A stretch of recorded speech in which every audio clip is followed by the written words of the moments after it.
Olá, muito boa noite. Começa agora mais um Tá na Web, o programa que te deixa por dentro dos assuntos que estão sendo falados na internet e também de alguns dos temas mais pesquisados no Google. As chuvas fortes têm causado estragos em vários pontos do país. E na segunda-feira aconteceu, infelizmente, uma tragédia no Paraná que colocou o tema nos trends. Deslizamento BR-376 teve mais de 200 mil pesquisas. E o que aconteceu nessa BR, gente, se você não está por dentro? Ela cedeu. O deslizamento engoliu pelo menos 15 carros e 6 caminhões. Vamos dar uma olhada aqui na imagem aérea divulgada pelo Corpo de Bombeiros lá de Santa Catarina para ter uma noção, da tragédia. A imagem é muito forte. Até o momento, 2 pessoas foram encontradas mortas e a estimativa do Corpo de Bombeiros é de que 30 a 50 pessoas possam estar soterradas e estão desaparecidas aí. Então, vamos entender melhor esse assunto. Para conversar comigo sobre isso, eu chamo aqui no telão o Saulo Rodrigues, que é geólogo e também doutor em mudanças ambientais, e o Mamedes Luiz Melo, que é meteorologista do IMET, o Instituto Nacional de Meteorologia. Bom, sejam muito bem-vindos aqui, Mamedes, Saulo. Infelizmente, hoje o tema é muito triste, A gente se solidariza com todas as vítimas, muitas famílias estão desesperadas sem ainda a confirmação se os familiares estão entre as vítimas, mas eu quero só contextualizar aqui para a gente começar o nosso bate-papo. Houve 2 deslizamentos na segunda. O primeiro começou às 3h30 da tarde, quando um trechinho menor cedeu, e aí uma das pistas só foi interditada, e depois, às 19h30, 7h30 da noite, teve esse novo deslizamento, quando os carros atingidos, os carros foram atingidos e os 2 sentidos dessa rodovia foram interditados. Então, Saulo, quero começar contigo. É possível a gente prever um deslizamento, já que a gente sempre tem essas catástrofes ambientais no Brasil nessa época do ano? Bom, a previsão desses eventos extremos, meteorológicos, envolvendo movimento de massa, deslizamentos de encostas, a gente tem que falar em prevenção de risco, e não em eliminação de risco, porque o risco sempre vai existir. A gente pode reduzir esse risco com programas voltados para a adaptação a esses eventos extremos que estão se tornando cada vez mais frequentes e intensos. Então, isso é muito importante, faz parte da agenda das mudanças climáticas e a Convenção das Nações Unidas está avançando nessa direção. Temos avanços acontecendo nos últimos 30 anos dessa convenção, mas os processos de negociação internacionais sempre seguem um ritmo lento mesmo. A gente não consegue tantas soluções no espaço de tempo que a gente precisa. Então, a gente está vendo a crise climática hoje como uma preocupação legítima de vários setores da sociedade, eu diria a grande maioria, e dos governos também, federal, estaduais e municipais. A gente está vendo essa agenda do clima penetrar muito fortemente nas políticas públicas em geral. E muito necessário, Porque todo ano a gente sofre com isso em várias regiões do país. E inclusive, agora neste ano, Paraná, Santa Catarina, Rio Grande do Sul, Tocantins e Maranhão são 5 estados que estão em estado de alerta vermelho, ou seja, quando há risco de incidente grave, como esse deslizamento que aconteceu, das encostas, ou também grandes alagamentos. Mamedes, vamos dar uma olhadinha no mapa aqui que eu separei sobre esses 5 estados que estão em alerta vermelho. Eu queria que você explicasse um pouquinho melhor esse monitoramento que o IMET faz, e como é que é a comunicação para os órgãos que têm que ficar atentos e de olho, nessas possíveis tragédias. Pois não. Boa noite, Mari. Boa noite, Dr. Saulo. Boa noite a todos. O IMET, ele tem, vamos dizer assim, essa prevenção de tentar amenizar essa situação de um evento mais severo meteorológico. Existem 3 níveis desses avisos, tá, Mari? Um aviso mais brando, que é um aviso amarelo, um aviso intermediário, que é um aviso laranja, e o vermelho, que é um aviso extremo. Então, o aviso amarelo, independente do fenômeno que vai acontecer, ele tá mostrando assim, olha, algo pode acontecer, mas não é tão intenso, não é tão grave. É só um estado de atenção. E aí o intermediário já diz, olha, já vai acontecer. Olha, vai acontecer, tem que tomar uma certa providência, beleza? E o vermelho, quando tem vida em risco, tendo em vida aí na jogada, então já é um extremo que é onde algo de pior pode acontecer. Mas como funciona esses nossos avisos, Mari? A gente tem já um sistema eletrônico que é automático, quando o meteorologista, depois de um briefing na parte da manhã, olha, o tempo pode acontecer isso, não pode, aonde vamos emitir um aviso. Então, já é automático. Quando o meteorologista acaba de fazer a área que ele acredita que vai estar em risco, isso aí já vai automático para diversos setores, para diversos, assim, parcerias, né, entre eles a Defesa Civil, o Corpo de Bombeiro Militar, então se espalha muito. E além disso, quem tem me fugiu o nome agora aqui, no celular ele tem um alerta do app, né, SMS, é verdade, eu recebo também esse alerta, inclusive isso, aqui em Brasília eu recebi essa já semana. recebe isso também. É verdade, até em Brasília, que a gente não é costume ainda, né, essas chuvas chegarem de forma tão brusca e volumosa, a gente está tendo muito isso aqui em Brasília. Eu recebi essa semana um SMS falando sobre o alerta laranja, inclusive de ventos fortes, né? E, Saulo, agora eu volto a bola aqui para você e te pergunto como é que a gente pode enfrentar de forma mais eficiente esses desastres climáticos que vêm acontecendo e cada vez com mais frequência. Existe aí uma forma? Sim, existem formas, ainda bem, né? A tragédia do clima pode ser amenizada, desde que nós tomemos as medidas necessárias, tanto no campo da mitigação, da redução das emissões de gás de efeito estufa, e também do combate ao desmatamento, que são as principais causas do aquecimento global. Então, além dessa questão da mitigação, que é muito importante, nós estamos avançando agora, mais recentemente, nos últimos 10 anos, também numa agenda de adaptação, que aí diz respeito a moderar os efeitos negativos dos impactos climáticos extremos. E aí, isso que o Dr. Mamedes colocou é muito importante. O nosso sistema de monitoramento brasileiro é bastante bom, né? Tem o INEMET, tem o INPE, tem o CEMADEM, o Centro de Monitoramento e Alerta de Desastres Naturais, que vem fazendo um trabalho também muito importante, a Defesa Civil e o Corpo de Bombeiros, do ponto de vista da remediação dos impactos depois que eles acontecem. Agora, podemos pensar também em estratégias preventivas para reduzir, como eu estava falando, o risco desses desastres. E existem vários exemplos bem-sucedidos que fazem parte de planos de enfrentamento de desastres climáticos, né? A Prefeitura de Belo Horizonte hoje lançou um programa local de ação climática voltado para isso, né? Enfrentamento de desastres climáticos. Então, como eu disse, essa agenda está avançando muito rapidamente e é preciso que os processos de negociação estejam municiados de informação científica para os negociadores internacionais, né? E também pela sociedade civil, que, mobilizada, pressiona esses processos de negociação. São muito complexos de avançarem, porque precisam de consenso entre 198 países em todas as decisões. Imagina os grandes conflitos de interesse que existem no mundo a esse respeito, tão estratégico de política climática, né? Então, a Amazônia está muito nessa pauta, e ainda bem que agora o governo, né, recém-eleito, anunciou que vai retomar as políticas ambientais e climáticas no Brasil, que vinham sendo muito negligenciadas. Então, a gente está com esperança de que daqui para frente a gente possa avançar mais. Entretanto, o orçamento para 2023 prevê um corte de quase 100% em investimentos de enfrentamento de desastres naturais. Já então, 2023 será um ano difícil. Com certeza. Já eu quero falar um pouco mais da COP27, que tem também um papel importante sobre essa questão climática. Mas eu já volto contigo, Saulo. Só para falar um pouco sobre o CEMADEM, que você citou agora há pouco, gente. De acordo com o Centro Nacional de Monitoramento e Alertas de Desastres Naturais, que é o CEMADEM que o Saulo citou, não existe um pluviômetro monitorado pelo órgão ou pela Agência Nacional de Águas, que é a ANA, né, lá na pista da BR. Mas o equipamento ali mais próximo, pouco abaixo do local do deslizamento, onde foi a tragédia, que é administrado pela ANA, apontava em um volume acumulado de 247 milímetros de chuva só na segunda-feira. Mamedes, explica para a gente se isso é considerado um volume alto, por exemplo, previsto para vários dias, ou se é algo normal, né, ou fora do normal. Explica para a gente melhor, para a gente entender esse dado.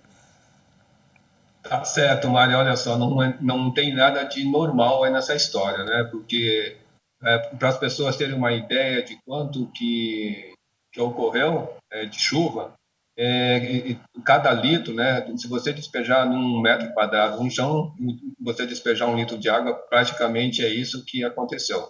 Uma média, eu não sei assim de cabeça quanto que é a média naquela área que choveu esses 200 milímetros, mas com certeza ela deve ser mais baixa e praticamente choveu toda a média do mês que deveria se concentrar. Ao longo dos 30 dias, praticamente choveu ali em torno de 2, 3 dias. Então, é muita chuva, sim, tá? Não vamos dizer assim, pelas características do que aconteceu, Mari, todo dia chovendo 80, 70 milímetros, não tem solo que aguenta. O doutor Saulo pode até explicar. Ele encharca, ele não segura mais nada. Então, conforme depois que ele absorveu toda essa chuva, fica muito frágil, né? Qualquer coisa pode, assim, provocar esse desmoronamento. Mas é muita chuva, assim, considerando que 200 milímetros em 2, 3 dias. É claro que a gente sabe que todo dia choveu praticamente 50, 70 milímetros, e eu posso dizer, Mari, que em alguns lugares dessas áreas pode ter chovido muito mais. Eu acredito que pela o que o modelo estimou, pode até ter passado aí dos 500 milímetros nessas áreas. Por isso, todo esse desastre que ocorreu aí no Paraná, parte aí também de Santa Catarina. Saulo, antes de eu falar da COP27 com você, eu vou até pedir para você explicar isso que o Mamedes citou, né? A questão do solo que já estava úmido, já estava chovendo ali seus 50, 80 milímetros por dia, e aí só na segunda-feira 247 milímetros.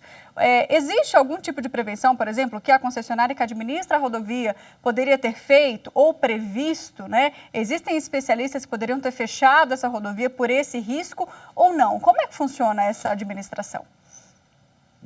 Então, Mari, essa é uma área das geociências, né, que a gente chama de geotecnia climática. E nós temos muito avanço de conhecimento sobre isso, a respeito dessa mitigação de risco de deslizamento de encosta, né? Então, a primeira coisa, é preciso tratar melhor as nossas encostas com um amplo programa de reflorestamento de encostas, porque essa vegetação ela ajuda a reter o solo e não permitir que ele deslize. Então, a cobertura vegetal, o reflorestamento dessas encostas de maior declive em áreas sujeitas a essas chuvas excepcionais, quase todo o sudeste brasileiro, também no nordeste, várias regiões do país, teve um evento lá em Santa Catarina também, em Blumenau, enfim, em 2011 no Rio de Janeiro, na região serrana, inúmeros exemplos tristes que a gente tem que resgatar da nossa memória.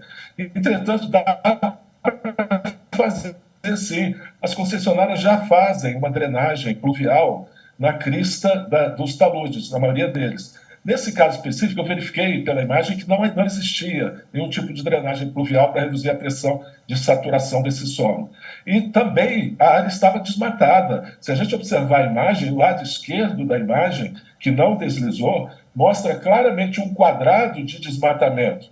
Vejam ali, é verdade, a gente está colocando aí a imagem na tela agora. Pode falar, Saulo, que a imagem está ilustrando o que você está falando.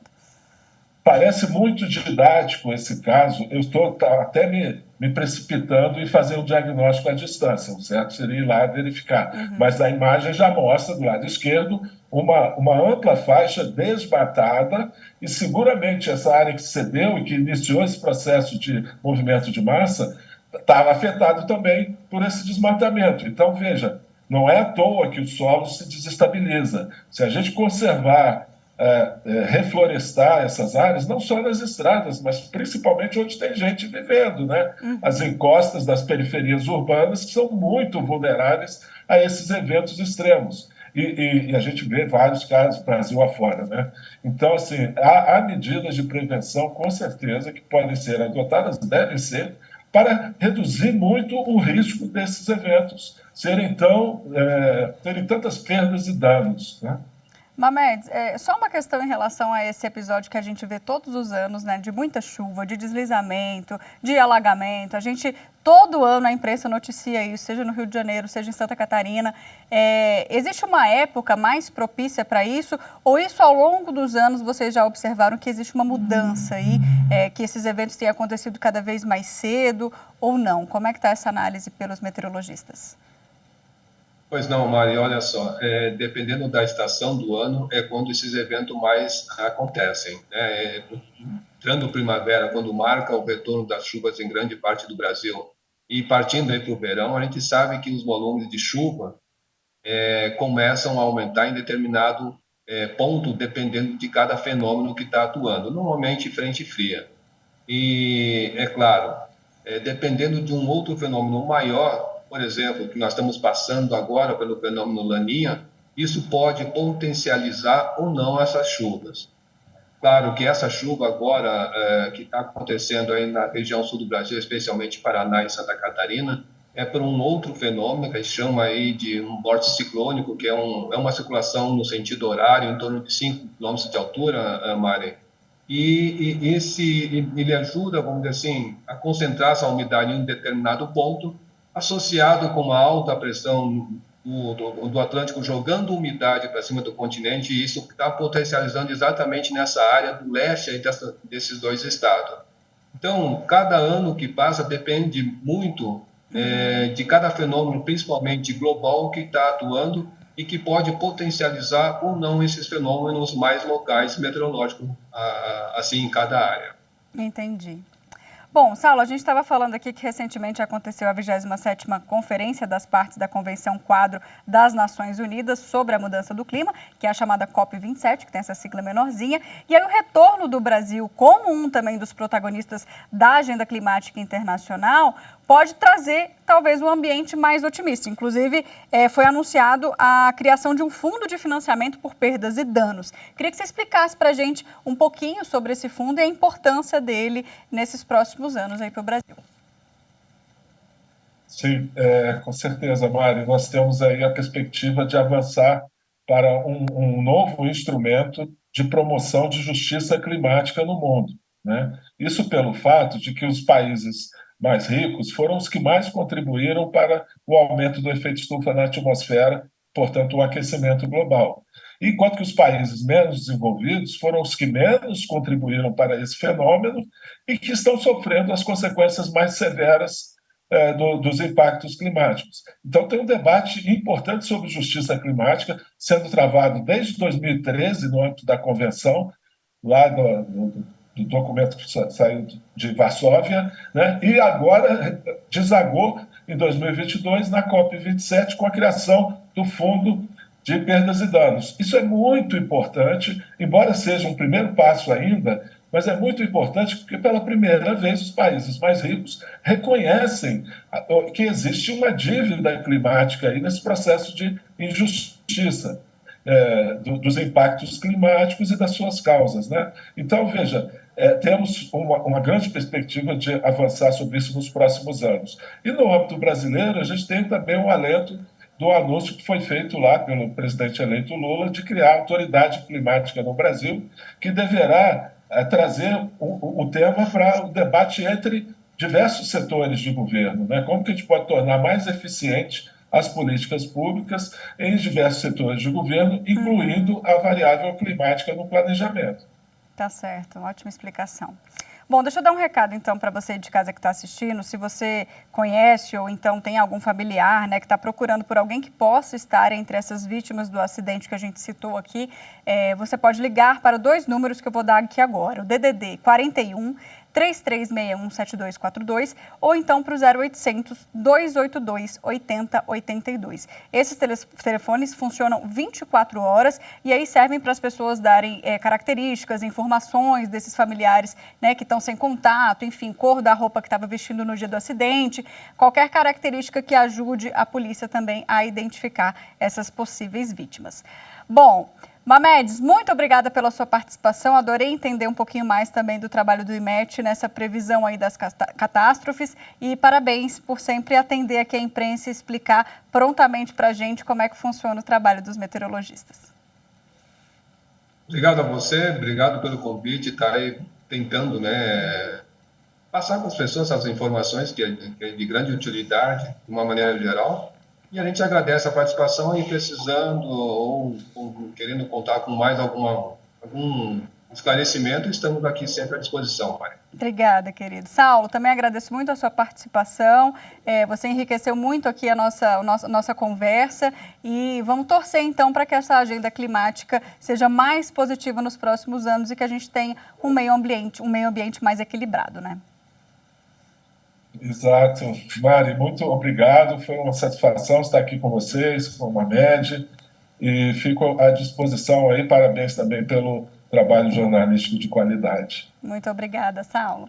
Bom, você que está aí em casa, volta comigo. Vem aqui para as telas do Google saber quais foram os outros assuntos que têm sido pesquisados durante a semana aí na internet. Ultimamente, o futebol está dominando os trends, por causa da Copa do Mundo, mas a gente separou aqui outros 3 assuntos que merecem destaque. Vamos lá? A gente começa então com o Feirão Limpa Nome, que acontece presencialmente desde ontem em São Paulo, no Rio de Janeiro e em BH. As negociações online estão acontecendo desde o início do mês, a gente noticiou aqui no Tá Na Web, inclusive, e já foram feitos, gente, mais de 4,2 milhões de acordos Foram feitos 4,2 milhões de acordos que são intermediados pelo Serasa nessa negociação. Então, se você está precisando acertar as contas, essa é uma boa oportunidade, principalmente agora com o pagamento do 13º, né? Os descontos desses acordos são em média aí de 70%. Então, acesse lá o site serasa.com.br para saber mais se você precisa aí sair do vermelho. Bom, nosso próximo destaque é de uma bebê mexicana que nasceu com uma cauda de 6 centímetros. Olha que curioso, um caso extremamente raro que, segundo os especialistas, não é identificado até que esse bebê nasça. Em todo o mundo, gente, isso aconteceu apenas 200 vezes na história. A neném teve a cauda removida e tá tudo bem, já recebeu alta e já está em casa. O nosso último trend deste bloco é o Spotify Wrapped. O aplicativo liberou a retrospectiva de 2022, que te mostra aí as suas músicas e podcasts mais ouvidos, né? O pessoal adora compartilhar isso nas redes sociais. Nesse ano, a novidade é que, baseado no seu consumo, no que você ouviu, no seu gosto musical, a plataforma te classifica em personalidades musicais. Eu já fiz o meu e tá bem legal. Bom, vamos fazer então uma rápida pausa. A gente volta já com mais informações no segundo bloco. Não saia daí.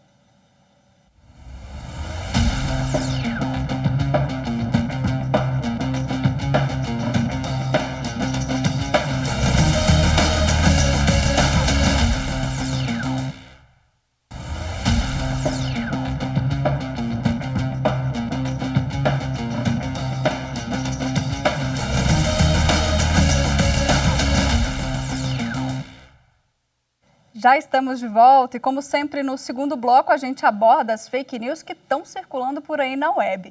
Vamos começar então desvendando uma fake news que está sendo desmentida na nossa programação aqui da TV Justiça nos intervalos. Vamos dar uma olhada?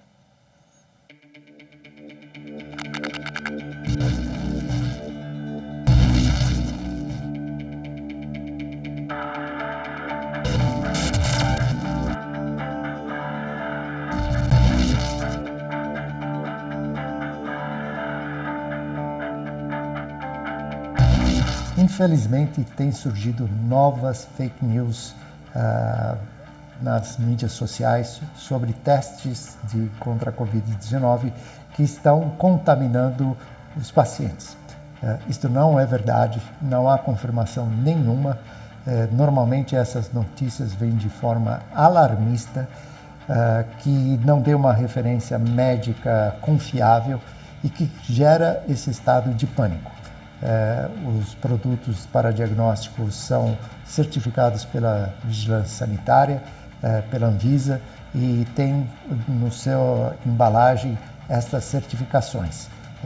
Se há dúvida a respeito, sempre procurar o farmacêutico que esteja na farmácia ou o laboratório que está fazendo o teste, que tenha referência e essa qualificação da Vigilância Sanitária.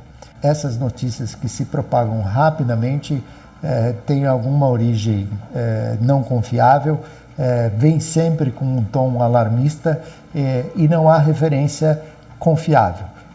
Então, por favor, não propaguem estas informações. Se há sintomas semelhantes de Covid, procurem se testar e passar essa informação aos colegas assistentes. Só assim poderemos avaliar a propagação da doença e as medidas de contenção dessa epidemia. com estimulação da vacinação e o correto controle de prevenção da mesma, com a volta, nos casos mais específicos, de máscara, principalmente em local que tenha maior concentração de pessoas. É isso aí. E no nosso Instagram, da TV Justiça, estamos falando sobre uma fake news que falava sobre a festa de fim de ano aí de Salvador. O que acontece? A mensagem dizia que a festa da virada de Salvador tinha sido cancelada. A notícia compartilhada, gente, ela é antiga e se refere ao Réveillon do ano passado, que foi cancelado, né, no caso, devido à pandemia, que estava ainda muito forte lá em Salvador, né? O festival Virada a Salvador deste ano está confirmado e começa dia 28/12, com várias atrações. A Prefeitura de Salvador desmentiu a notícia nos canais oficiais, viu? Bom, sobre esse assunto a gente ia falar, inclusive, com um dos organizadores desse evento, mas infelizmente a gente não conseguiu conexão, a gente não conseguiu esse contato. Então eu vou passar aqui rapidamente algumas das atrações e vou deixar também o local onde você encontra as informações de forma mais completa. Bom, o festival acontece então 28, 29, 30, 31 de dezembro e 1º de janeiro. E aí a gente tem vários nomes. Tem Bel Marques, El Chan, Ivete Sangalo, Alok, Parangolé, Durval Leles. Quem faz a contagem regressiva do dia 31 para o dia 1º é a Cláudia Leite. E aí continua. A gente tem também João Gomes, dia 1º tem Daniela Mercury, Saulo, Timbalada. Vai ser aquela festa linda, né, que Salvador sempre proporciona para todos os visitantes e também para quem mora lá, né? É isso então, gente. Eu fico por aqui, mas não deixe de seguir a TV Justiça nas redes sociais, Instagram, Twitter, YouTube e Spotify. Eu agradeço muito a sua companhia e eu te espero na próxima semana com mais um tema da web para a gente debater por aqui. Até lá!